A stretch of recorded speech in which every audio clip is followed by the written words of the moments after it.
Class 12 semester 3 তোমরা জানো এখন মানবীয় ভূগোল থেকে জনবসতি চ্যাপ্টার থেকে ক্লাস চলছে। জনবসতি চ্যাপ্টারের কনসেপ্ট ক্লিয়ারের ক্লাসে আজকে আলোচনা করব বসতির বিন্যাস। এই বসতির বিন্যাসের যে ক্লাসটা সেটা দেখলেই তোমরা বুঝতে পারবে যে এখান থেকে চিত্রভিত্তিক প্রশ্ন আসার সম্ভাবনা প্রবল। আমি আলোচনা প্রসঙ্গে কি কি প্রশ্ন আসতে পারে অর্থাৎ কি কি এমসিকিউ আসতে পারে সমস্তটাই আসবো।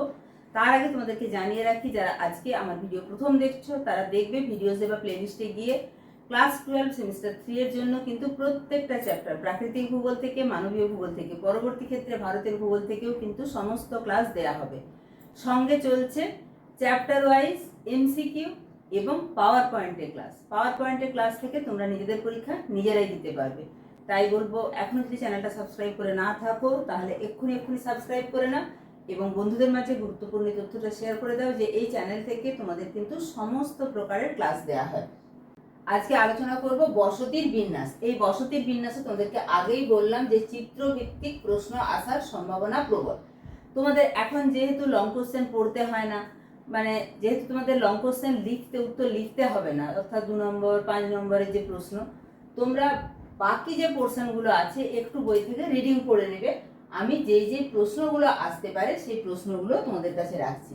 প্রাচীন সমকোণাকার বসতি, এখানে যে রেক্ট্যাঙ্গুলার বসতি অর্থাৎ প্রাচীনকালে যে রেক্ট্যাঙ্গুলার বসতি সেটা কিভাবে গড়ে উঠতো? সমতল জমিতে সমকোণাকার জমি, চাষের সুবিধা অনুযায়ী এই রকম বসতি গড়ে উঠতো। ফাঁকা সমকোণাকার বসতি, এরূপ বসতিতে গ্রামের মধ্যভাগে কোনো ফাঁকা জায়গায় যদি মন্দির, মসজিদ, পুকুর, ছায়াদানকারী গাছ থাকে সেটাকে কেন্দ্র করে সমকোণাকার বসতি, কিন্তু বসতিগুলো ফাঁকা ফাঁকা ভাবে ফাঁকা সমকোণাকার বসতি। এই দুটো থেকে কোশ্চেন আসার সম্ভাবনা নেই। তবে চতুষ্কার বসতি, এর মধ্যে তোমরা যে ছবিগুলো দেখতে পাচ্ছ এখানে সড়ক পথ বরাবর রৈখিক জনবসতি, উপবৃত্তাকার বসতি, চতুষ্কোণ বসতি। এই চতুষ্কোণ বসতিটা কি না রাস্তার সংযোগস্থলে, প্রাচীর বেষ্টিত গ্রামে, ফলের বাগান ঘেরা অঞ্চলের মধ্যে এই চতুষ্কোণাকার বসতি গড়ে ওঠে। এখানে তাহলে তোমরা দেখতে পাচ্ছ কি রাস্তার ধার বরাবর রৈখিক জনবসতি গড়ে উঠেছে। তাহলে এই ছবিটা দিয়ে তোমাদেরকে প্রশ্ন আসতে পারে। এখানে লাল লাল যে ঘরগুলো সেটেলমেন্ট, তোমরা যে প্রপোসিট মানচিত্র করেছো সেখানে করেছো যে কিভাবে গ্রামীণ বসতির সিম্বল বসাতে হয়। তাহলে এখানে কিরকম বসতি গড়ে উঠেছে? রৈখিক বসতি।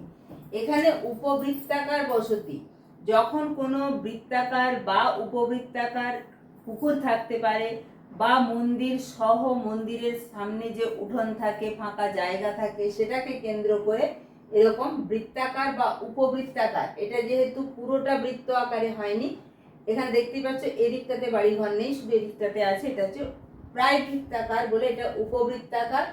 আবার এখানে আমরা দেখতে পাচ্ছি দেখো এই যে রেল লাইনের ধার বরাবর এখানে আরো কিছু সুবিধা রয়েছে। যেখানে রেল লাইনের ধার বরাবর তো বসতি গড়ে ওঠার কিছু নেই, কারণ রেল লাইনের একটা স্টেশন থাকবে, সেই স্টেশনটা জনবসতির বা মানুষের সুযোগ সুবিধা সম্পন্ন অঞ্চল হবে। কিন্তু রেল লাইনের ধার বরাবর যেখানে ট্রেন দাঁড়ায় না সেখানে তো জনবসতি গড়ে ওঠার কোনো অনুকূল কারণ নেই, তাই আমরা রেল লাইনের বাকি অংশটাতে দেখছি না। এখানে একটা স্টেশন বা স্টেশনকে কেন্দ্র করে বাকি যে সুযোগ সুবিধাগুলো, দোকানপাট, ব্যবসার ক্ষেত্র, কারণ স্টেশন মানেই বাইরে থেকে জিনিসপত্র আনা যাবে এবং সেখান থেকেও জিনিসপত্র বাইরে পাঠানো যাবে। এইখানে যে বসতিটা গড়ে উঠেছে এটা হচ্ছে চতুষ্কোণ বসতি। তার তোমাদেরকে বলছিলাম যে চতুষ্কার বসতি থেকে তোমাদের কিন্তু এমসিকিউ আসতে পারে। বাকি এগুলো রৈখিক জনবসতি বা দণ্ডাকৃতি বসতি, বৃত্তাকার, উপবৃত্তাকার। কোনো কোনো বসতি দাবার ছকের আকৃতি, সমকোণে প্রসারিত একাধিক সমান্তরাল রাস্তার সমন্বয়ে যে জালের সৃষ্টি হয় সেই বসতি দেখতে খানিকটা দাবার ছকের মতো। বৃত্তাকার বসতি, কোনো মন্দির, মসজিদ, বাজার, কেল্লা প্রভৃতিকে কেন্দ্র করে, অর্থাৎ সেটা মাঝে থাকবে, তার চারদিকে বৃত্তাকার বসতি গড়ে উঠতে পারে। পাখা আকৃতির বসতি, কোনো গ্রামের কেন্দ্রীয় অঞ্চল থেকে চারদিকে বিস্তৃত গ্রাম্য পথের উপর গড়ে ওঠা এই যে বসতিটা তাকে বলছে পাখা আকৃতির বসতি। তার মানে কি একটা মাঝে অঞ্চল থাকবে যেখানে বাড়তি সুযোগ সুবিধাগুলো থাকবে, অর্থাৎ কেন্দ্রীভূত অঞ্চল, সেখান থেকে যখন চারদিক থেকে বিস্তৃত গ্রাম্য পথ আসবে তখন এই যে এই পথের চারদিকে যখনই বাড়িঘর গড়ে উঠছে তখন সেটা দেখতে ফ্যান বা পাখার মতো হচ্ছে, তাকে বলছে পাখা আকৃতির বসতি। আরো যেগুলো ইম্পর্টেন্ট তোমাদের এমসিকিউ আসার জন্য, সেটা এ আকৃতির বসতি, এল আকৃতির বসতি, টি আকৃতির বসতি। তোমরা ছবিটা দেখো, এখানে রাস্তার সংযোগস্থলটা এমন ভাবে হয়েছে, বসতিগুলো যে গড়ে উঠেছে তার প্যাটার্নটা যদি দেখি, তাহলে এখানে একটা এ এর মতো আকৃতি হয়েছে। এখানে যদি দেখি, একটা রাস্তা আরেকটা রাস্তার সঙ্গে সমকোণে মিলেছে, এখানে যেমন সূক্ষ্মকোণে মিলেছিল, সমকোণে মিলেছে এবং রাস্তার ধার বরাবর বসতি গড়ে উঠেছে। এটা কি না এল এর মতো দেখতে হয়েছে। আবার এখানে দেখো, সমকোণে রাস্তাটা মিলিত হয়েছে, যেই রাস্তাটা মিলিত হয়েছে তার ধারে এবং যেখানে মিলিত হয়েছে তার ধারে বসতি গড়ে ওঠে এই বরাবর এবং এই বরাবর টি এর আকৃতি নিয়েছে। তাহলে এগুলো থেকে তোমাদের কিন্তু কোশ্চেন আসতে পারে। বা ওয়াই আকৃতির বসতি, ওয়াই আকৃতির বসতি নিচে একটা আছে, তোমাদেরকে দেখাচ্ছি একটুখানি। দেখো, এখানে এমন ভাবে নদী এসে একটা নদী আরেকটা নদীর সাথে সূক্ষ্ম কোণে মিলিত হয়েছে যে এই বরাবর যদি বসতি গড়ে ওঠে, এখানে সূক্ষ্মকোণে মিলিত হয়ে একটা রাস্তায় গেছে, অর্থাৎ দুটো নদী এসে একসাথে মিলিত হয়েছে, তখন এর ধার বরাবর যে বসতি গড়ে উঠবে সেটা হচ্ছে ওয়াই আকৃতির বসতি। এরপরে যেটা আছে, তাহলে তোমরা আকারগুলো দেখেই বুঝতে পারছো। এরপরে যেগুলো আছে ওয়াই আকৃতির বসতি, এটা কোন দিক থেকে বা কিভাবে গড়ে ওঠে না, অনেক সময় কোনো গ্রামে 3 দিক থেকে, যদি ওয়াই আকৃতির আমি তোমাদেরকে বললাম দুটো নদী এসে মিলিত হয়, রাস্তাও দুটো এসে প্রধান যে রাস্তা তার সাথে মিলিত হলেও ওয়াই আকৃতির বসতি গড়ে উঠতে পারে। উপবৃত্তাকার বসতি আগেই বলেছি যে উপকূলবর্তী অঞ্চলে, নদী বাঁকে তীরবর্তী অঞ্চলে, অশ্বক্ষুরাকৃতি হ্রদ অঞ্চলে বা কোনো একটা হ্রদ বা পুকুরের একটা পাশ বরাবর, মানে গোলাকৃতি পুকুর তার একটা পাশ বরাবর উপবৃত্তাকার আকারে। সবচেয়ে বড় উদাহরণ যে অশ্বক্ষুরাকৃতি হ্রদের তীরবর্তী অঞ্চলে, যে অশ্বক্ষুরাকৃতি হ্রদের তীরবর্তী অঞ্চলে উপবৃত্তাকার বসতি গড়ে ওঠে।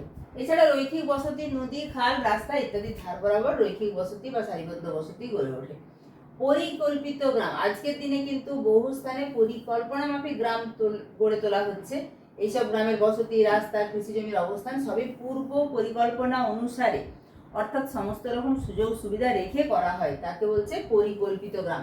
তাহলে বুঝতেই পারছো, এখানে যেহেতু ছবির ভিত্তিতে আমি যে অংশটা পড়ালাম, ছবির ভিত্তিতে পড়ালাম, তাই এখানে চিত্রভিত্তিক এমসিকিউ আসার সম্ভাবনা প্রবল। তাহলে এরকম ভাবে প্রত্যেকটা ক্লাস তোমরা দেখতে থাকো, তোমরা বুঝতে পারবে।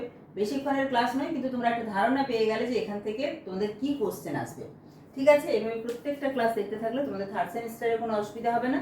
4th সেমিস্টারের লং কোশ্চেন সেগুলোও কিন্তু আমি এই চ্যানেল থেকে দিয়ে দেবো। ঠিক আছে, সবাই সামনে সেপ্টেম্বরের পরীক্ষা, মন দিয়ে পড়াশোনা করো, সুস্থ থাকবে, ভালো থাকবে।